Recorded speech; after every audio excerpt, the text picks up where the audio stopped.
Alfond of Portland, President of the Maine State Senate.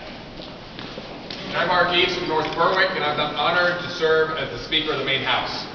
Thank you for joining us today. Look behind us. You'll see many members of the Democratic 126th legislature. Yesterday was our first day. Many have asked, what will be different? There are two things that we hope will be different.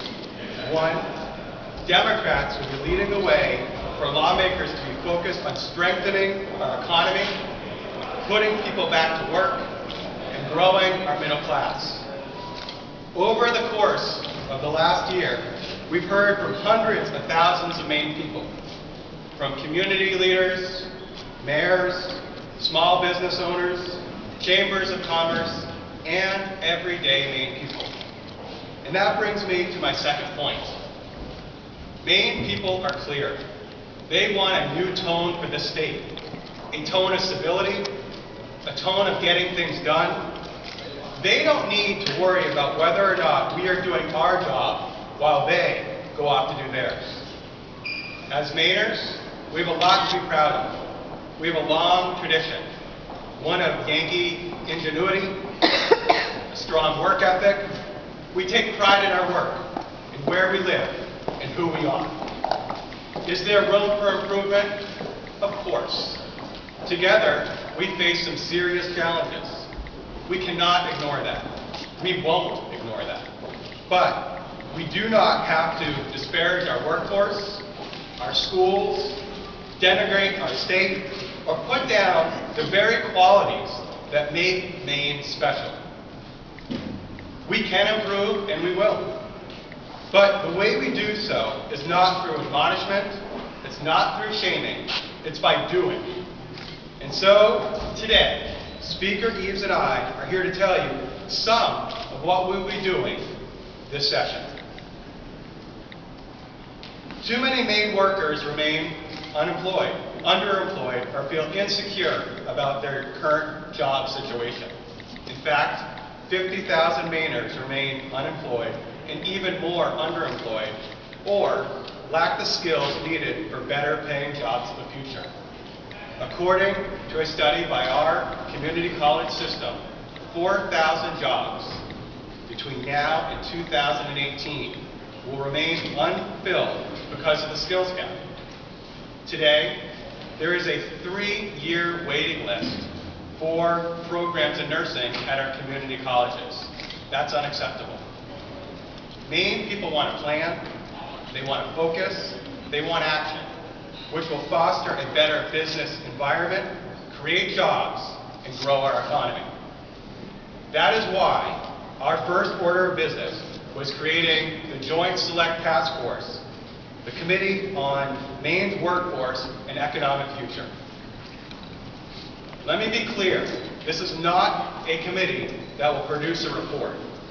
This is a committee that will do things that will jumpstart our economy today and create a long-term path towards economic strength, which will grow our middle class. Ingenuity and hard work are built into Maine people, but we need to give them the skills they need to compete. Maine's economy is changing, and we need to transform our labor force, from our young students to those who are re-entering the workforce again, and to those who are on the job and need more training. And for those Mainers with advanced degrees or specialized knowledge, we want you to know that we will take specific action to attract the innovators and entrepreneurs to our state who want your skills and talent. They will come to Maine because this is where you are. Already, we are home to some of the best, like IDEX and Bigelow Labs. Today, Tilson Tech is searching for information technology talent. Tomorrow, Augusta's Kennebec Technology will be looking for workers to produce their complex machined parts. Our solution? Work with employees and employers to make sure workers have the skills that businesses need. We can simplify our training system and create solutions for businesses and workers alike that are more effective and efficient. We know that we need to invest in people, but we must also invest in places. Maine is different, and it is our job to promote it and you to the world. Our next focus is education, our students, the workforce of tomorrow, our future. We cannot plan for today without an eye toward the future. We all agree, regardless of which party you belong to, that we must put our students first. But what does that mean? It means making students and their education a priority. It means making the classroom the best learning environment it can be. How do we do that? We do that by supporting our teachers, providing our schools with the tools they need and the dollars needed to acquire these tools. It means continuing the effort started last year with innovative learning models like standards-based education, one where the student is at the center. As Democrats, we share the goals of our teachers to make Maine students #1. This session, Democrats will continue working with our education professionals on teacher effectiveness in the classroom.